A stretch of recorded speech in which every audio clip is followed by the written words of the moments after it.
Olá, boa noite, sejam bem-vindos. Hoje é quarta-feira, nossa aula hoje é de aspectos antropológicos, então a gente vai continuar falando sobre a apostila. Antes da gente começar, vamos lembrar que vocês, quem conseguiu já, entrem nas turmas do Google Classroom, né, no Google Sala de Aula. Vocês receberam os códigos, acessem ali, porque vai facilitar bastante para vocês e para a gente, tá? Nós estamos, como eu já falei para vocês outras vezes, a gente está buscando formas de facilitar o acesso para vocês, de facilitar todo esse processo. Então a gente precisa que vocês continuem nos falando o que funciona e o que não funciona. O Google Class é uma ferramenta que todas as professoras vão utilizar para postar as atividades, os vídeos. É uma ferramenta bem bacana, é fácil de usar, né? Não é complicado e vale a pena a gente tentar utilizar essa ferramenta. Então hoje a gente vai rever o que a gente já tinha visto sobre os precursores da educação. Lembra que a gente já tinha começado a ver que eram aquelas pessoas que começaram a pensar na educação como com uma abordagem diferente, né? Uma forma diferente de se trabalhar. Então, o primeiro deles, né, que contribuíram muito para a história da educação, para o desenvolvimento da educação, foi o João Amos Comênio, né? Ou Comênium, como ele era chamado. Ele é considerado o criador da didática moderna, lá no século XVII, né? Ele tinha uma teoria humanista, né? Centrado na formação do homem. E muitas das teorias que ele difundiu naquela época ainda são usadas, né? Elas foram modificadas, elas foram adaptadas, mas elas continuam valendo, né? Então ele fala, ele foi o primeiro a falar a respeito dos estágios de desenvolvimento da criança, né? Que eram, cada faixa etária tinha uma forma diferente de aprendizagem. Ele que começa com a teoria de que a aprendizagem é mais eficiente através do exemplo, da experiência, da observação, né? E da ação, do fazer, né? Aprender fazendo. Ele começou a trabalhar, e uma educação sem a punição, né? Onde o diálogo era mais importante. Meu cachorro quer participar da aula hoje, né? Ele trabalhava num conceito da interdisciplinaridade, onde né, os conteúdos deviam estar interligados para formar uma educação de mais qualidade. Então esse era o Comênios. O próximo que tem na nossa apostila é o Jean-Jacques Rousseau, né? Ele é importante porque ele combateu ideias pré-estabelecidas há muito tempo, né? De que a teoria e a prática, quando trabalhados no ensino, na educação da criança, ela tinha que focar objetivos da vida adulta dela.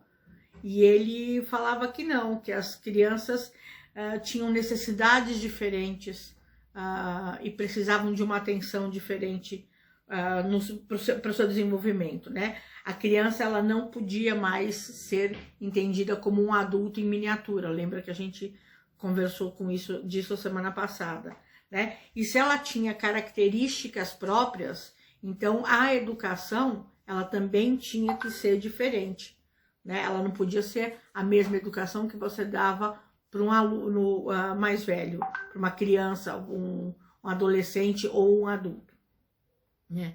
Então ele também desmente a teoria, né, que a educação é um processo que a criança vai adquirindo conhecimentos, né, vai armazenando sem nenhuma modificação. A gente sabe que isso não é verdade, né? A criança, a gente ensina, né? E a criança, ela vai absorver isso de acordo com o que ela já traz da casa dela, né? Do meio em que ela vive. Então, ela vai transformando esse aprendizado, né? O aprendizado não é uma coisa que você aprende e ele é estático, né? O aprendizado, o conhecimento no geral, ele é maleável, ele vai se adequar à situação que a criança vive. Por isso é que a gente tem que sempre pensar, né, sempre ter em mente que a criança, ela tem uma forma de enxergar o mundo diferente da nossa. Por quê? Porque ela não tem a nossa experiência. Ela não viveu o que a gente já viveu. A nossa experiência de adulto, nós temos experiências diferentes dentro da sala de aula. Por quê? Porque cada um viveu uma situação. Nós não vivemos a mesma situação. Então, uma fala é entendida por cada um de uma maneira, né? Então, a gente precisa deixar muito claro as mensagens, muito claro os objetivos, para que esse objetivo seja entendido igual por todo mundo. Porque as interpretações podem ser diferentes por conta da bagagem que essa pessoa tem diferente, né? Ela vive num meio diferente, então, de repente, uma colocação para um significa uma coisa, né? Para outro significa uma coisa diferente, né? Vamos pegar um exemplo que eu acho que eu até já comentei com vocês, né? Que é em termos de linguagem e como a percepção é diferente. Eu sou de São Paulo, vocês sabem. Quando eu vim para Paraíso, eu estava numa reunião da escola, onde eu estava trabalhando, e nós íamos ficar o dia inteiro em reunião. Era planejamento de começo de ano. Íamos almoçar na escola. E aí a cozinheira chegou na sala onde nós estávamos reunidas e perguntou se todo mundo comia Santo Antônio. E eu falei que não, que minha religião não permitia. Não tinha ideia do que ela estava falando, né? Aí todo mundo riu, não sei o que, eu não sabia o que ela estava falando. E aí ela me explicou que o Santo Antônio era sobrecoxa. Falei que a sobrecoxa, ok, eu comia, Santo Antônio não. Então, nessa situação, outra coisa que é diferente, a gente acha que é muito óbvio, né? Para uns pode ser muito óbvio, mas para outros não. Nessa mesma reunião, à tarde, ela chamou a gente, a diretora, no meio da tarde, para tomar um café com quitanda. E eu acho que eu arregalei o olho, eu fiz uma expressão meio espantada. Ela falou: o que você não está entendendo?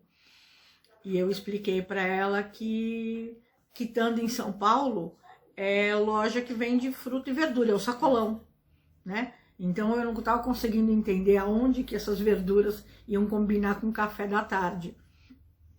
E aí ela me explicou que aqui em Minas, aqui em Paraíso, a quitanda é docinho, é bolo, é coisa feita em casa, bolachinha, né?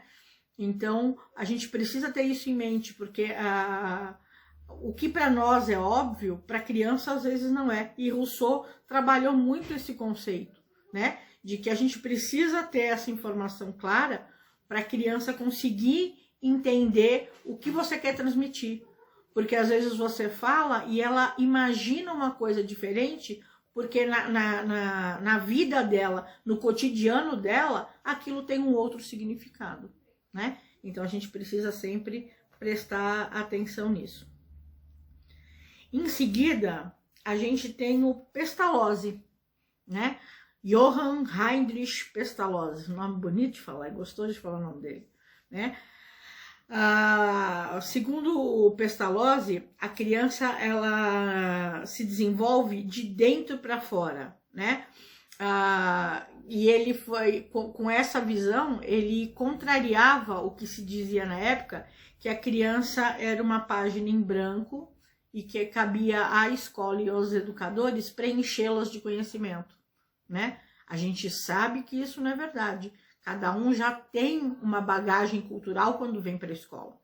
é a bagagem familiar dele, a cultura da família, né? Do local onde eles vivem. Então, é errado achar que a escola só é a responsável por inserir conhecimento nessa criança, né? A escola, ela transmite, sim, uma grande parte do conhecimento, mas esse conhecimento também é trabalhado através das relações que a criança faz fora da escola, né? Essas interações sociais. Lembra que a gente discutiu nas concepções de criança que o meio interfere na forma como a criança se desenvolve? É exatamente isso, são essas interações que vão provocando essas alterações no conhecimento, né? Então ela também vai agregando conhecimento no ambiente que ela vive, e Pestalozzi defendia isso, né? Ele, desculpem, ele fala, ele defendia muito o ensino gradual, né? Ou seja, que para cada faixa etária você tinha que ter um nível de dificuldade diferente, né? E para a criança chegar a um nível maior de dificuldade, ela teria que ter vencido os níveis anteriores, que é o nosso processo de escolarização, né? Se vocês forem pensar, acompanhar uma linha de raciocínio, de desenvolvimento da criança na escola, ela começa com as coisas mais simples, mas se ela não tiver isso consolidado, quando ela vai passando para situações que exigem um conhecimento mais complexo, ela se embanana. Vamos pegar a matemática. Se ela não consegue, na educação infantil, formar o conceito dos números, né? Número e quantidade, né? Que os 5 correspondem a 5 elementos. Se ela não consegue entender esse processo, quando ela passa para os anos iniciais, que ela vai começar a fazer contas, né? De mais, as adições, as subtrações, ela não vai conseguir entender esse processo, ela vai ter muita dificuldade. Se ela não consegue entender as operações com clareza, com segurança, entender esse processo, ela não vai conseguir lá nos anos finais entender fração, né? E não vai fazer equação no ensino médio. Então é todo um processo, é uma bola de neve. Mas só que se ela não for bem estruturada, ela vai por água abaixo, né? Então por isso que a educação infantil, ela é o alicerce da educação. Porque na educação infantil, a gente fornece para as crianças as primeiras ferramentas, as ferramentas que vão ser lapidadas, né? Vão ser agregadas, vão sendo agregados valores a elas. Mas é aí, nesse momento, que a gente trabalha a prontidão, né? Coordenação motora, coordenação visoespacial, ou seja, coordenação motora. Se a criança, ela consegue, ela brinca, ela rastejou no chão, ela brincou de massinha, e ela trabalhou bem a coordenação motora, a hora que ela vai começar a ser alfabetizada, né? Você vai ensinar para ela a letra A, por exemplo. Ela vai ter menos trabalho em desenhar a letra, em copiar a letra. Por quê? Porque ela já tem um movimento que já está estabelecido. Então, para ela, o desenho da letra é fácil. Então, o foco, a concentração, ela vai focar ali em memorizar que aquela imagem do A, né, corresponde a esse som. Então, esse processo fica muito mais fácil. Agora, se a criança não trabalhou essa coordenação motora, a atenção dela é toda no desenhar a letra. E aí ela não memoriza. Porque ela está com foco numa coisa.